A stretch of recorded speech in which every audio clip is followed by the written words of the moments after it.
In the land of Uz lived a man named Job, a man of great wealth and prosperity. His flocks were vast, his servants many.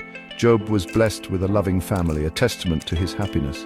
More than his riches, Job was a righteous man. He feared God and shunned evil. His heart was pure, his actions just. Job's life was a shining example of piety and virtue. He was known for his generosity and kindness, always willing to help those in need. His reputation as a righteous man reached far and wide. People admired him, respected him, and sought his wisdom. Job's life was a symphony of blessings. However, life is often unpredictable. Even the most righteous can face trials, and so, Job's story takes an unexpected turn, a turn that tests the very core of his faith. One day, tragedy struck Job's life with unimaginable fury. His wealth, his possessions, all vanished in the blink of an eye. His beloved children, the source of his joy, were taken from him in a single devastating moment. Job's world, once filled with laughter and abundance, crumbled around him, leaving him surrounded by the ashes of his former life. But fate was not done with Job. As if the loss of his wealth and family wasn't enough, he was struck with a painful illness. Sores covered his body, causing him unimaginable suffering. Job, once the picture of health and prosperity, was now a shadow of his former self, racked with pain and grief. The man who had everything was now stripped bare, left with nothing but his faith. It was a test of unimaginable proportions, a test designed to push him to the very edge of his endurance. Job's wife, overwhelmed with grief and despair, urged him to curse God and die.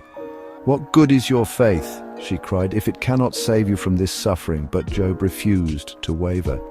He knew in his heart that God was still in control, even in the midst of his pain. Job's friends, hearing of his misfortune, came to comfort him, but instead of offering solace, they questioned his righteousness. They insisted that his suffering was a punishment for some hidden sin. Job, they argued, must have done something terrible to deserve such a fate. Yet Job held fast to his faith. He knew he had done nothing to deserve this suffering. He refused to turn his back on God, even when it seemed like God had turned his back on him. Job's faith, though tested, did not break. God, witnessing Job's unwavering faith, finally spoke. He did not explain Job's suffering, nor did he apologize for it. Instead, he reminded Job of his power and sovereignty. He spoke of the mysteries of the universe, of the intricate workings of creation, far beyond human comprehension. Job, humbled by God's presence, realized the limitations of his own understanding. He repented of his doubts and fears, acknowledging God's absolute power and wisdom. Through his suffering, Job came to a deeper understanding of God's greatness and his own place in the grand scheme of things. In the end, Job's faith was rewarded. God restored his fortunes, blessing him with even greater wealth and a new family.